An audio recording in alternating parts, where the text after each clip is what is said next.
Hi viewers, ನನ್ನ ಚಾನಲ್ನ ಇನ್ನೂ ಸಬ್ಸ್ಕ್ರೈಬ್ ಮಾಡಿಲ್ಲ ಅಂದರೆ ಹೀಗೆ ಸಬ್ಸ್ಕ್ರೈಬ್ ಮಾಡಿ, ಹಾಗೆ ಪಕ್ಕದಲ್ಲಿರೋ ಬೆಲ್ ಐಕಾನ್ ಕ್ಲಿಕ್ ಮಾಡಿ ಎಲ್ಲ ನೋಟಿಫಿಕೇಷನಿಗಾಗಿ. ವೆಲ್ಕಮ್ ಟು ಶಕ್ತಿಯ ಬ್ಯಾಂಗ್ಳೂರ್ ಕಿಚನ್.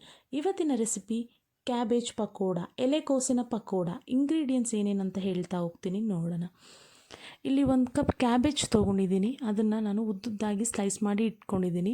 1 ಕಪ್ ಈರುಳ್ಳಿನೂ ಉದ್ದುದ್ದಾಗಿ ಸ್ಲೈಸ್ ಮಾಡಿ ಇಟ್ಕೊಂಡಿದ್ದೀನಿ. 1 ಕಪ್ ಕಡಲೆ ಹಿಟ್ಟು ತೊಗೊಂಡಿದ್ದೀನಿ. 1 ಸ್ಪೂನ್ ಅಕ್ಕಿ ಹಿಟ್ಟು, 1 ಸ್ಪೂನ್ ಖಾರದ ಪುಡಿ, 1 ಸ್ಪೂನ್ ಗರಂ ಮಸಾಲ, 1/2 ಸ್ಪೂನ್ ಜೀರಿಗೆ ಪುಡಿ, ರುಚಿಗೆ ತಕ್ಕಷ್ಟು ಉಪ್ಪು, 1 ಹಸಿಮೆಣಸಿನ್ಕಾಯಿ, ಅರ್ಧ ಸ್ಪೂನ್ ಶುಂಠಿ ಬೆಳ್ಳುಳ್ಳಿ ಪೇಸ್ಟ್, ಕೊತ್ತಂಬರಿ ಸೊಪ್ಪು, ಕರಿಬೇವಿನ ಸೊಪ್ಪು, ಕರಿಲಿಕ್ಕೆ ಆಲಿವ್ ಆಯಿಲ್, ಎಣ್ಣೆ ತೊಗೊಂಡಿದ್ದೀನಿ. ಬನ್ನಿ ಮಾಡೋ ವಿಧಾನ ನೋಡೋಣ.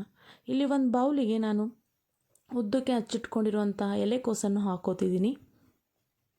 ನಂತರ ಉದ್ದಕ್ಕೆ ಹಚ್ಚಿ ಇಟ್ಕೊಂಡಿರುವಂತಹ ಈರುಳ್ಳಿನೂ ಹಾಕ್ತಿದ್ದೀನಿ.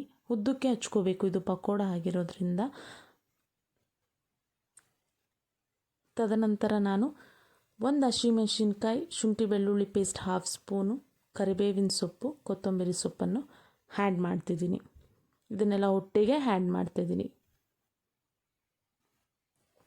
ಶುಂಠಿ ಬೆಳ್ಳುಳ್ಳಿ ಪೇಸ್ಟ್ನ ರುಬ್ಬಿ ಇಟ್ಕೊಳ್ಳೋದಕ್ಕಿಂತ ಅದನ್ನು ಸ್ಮ್ಯಾಶ್ ಮಾಡಿ, ಅಂದರೆ ಜಜ್ಜಿ ಹಾಕೋದ್ರಿಂದ ಟೇಸ್ಟ್ ತುಂಬ ಚೆನ್ನಾಗಿ ಬರುತ್ತೆ. ಟ್ರೈ ಮಾಡಿ ನೋಡಿ ಒಂದು ಸತಿ. ನಂತರ ನಾನು ಇದಕ್ಕೆ 1 ಕಪ್ ಕಡಲೆ ಹಿಟ್ಟನ್ನು ಹಾಕ್ತೀನಿ. 1 ಕಪ್ ಕಡಲೆ ಹಿಟ್ಟನ್ನು ಹಾಕ್ತಿದ್ದೀನಿ. ಇದಕ್ಕೆ ಸೋಡಾ ಹಾಕೋ ಅವಶ್ಯಕತೆ ಇಲ್ಲ. ನಾವು ಅದಕ್ಕೆ ಅಕ್ಕಿ ಹಿಟ್ಟು ಉಪಯೋಗಿಸೋದ್ರಿಂದ ಕ್ರಿಸ್ಪಿನೆಸ್ ಬರುತ್ತೆ, ಸೊ ಸೋಡಾ ಹಾಕೋ ಅವಶ್ಯಕತೆ ಇಲ್ಲ. 1 ಸ್ಪೂನ್ ಚಿಲ್ಲಿ ಪೌಡರನ್ನು ಹಾಕ್ತಿದ್ದೀನಿ.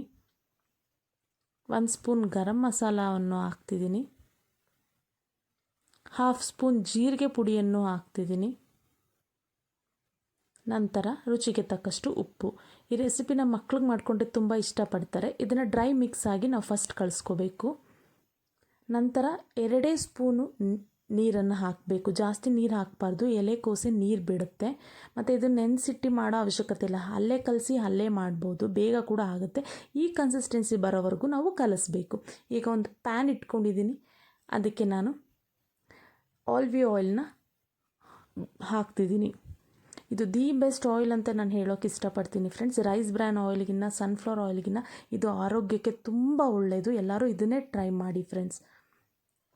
ನಂತರ ನಾನು ಎಣ್ಣೆ ಕಾದ್ಮೇಲೆ ಒಂದೊಂದೇ ಪಕೋಡ ರೀತಿ ಎಣ್ಣೆಗೆ ಹಾಕ್ತಾ ಹೋಗ್ತೀನಿ. ಇದು ಗೋಲ್ಡನ್ ಬ್ರೌನ್ ಆಗೋವರೆಗೂ ನಾವು ಫ್ರೈ ಮಾಡಬೇಕು. ಆಟೋಮೆಟಿಕ್ಕಾಗಿ ಅದೇ ಬಬಲ್ಸ್ ಎಲ್ಲ ಕಮ್ಮಿ ಆಗೋಕ್ಕೆ ಶುರು ಮಾಡುತ್ತೆ.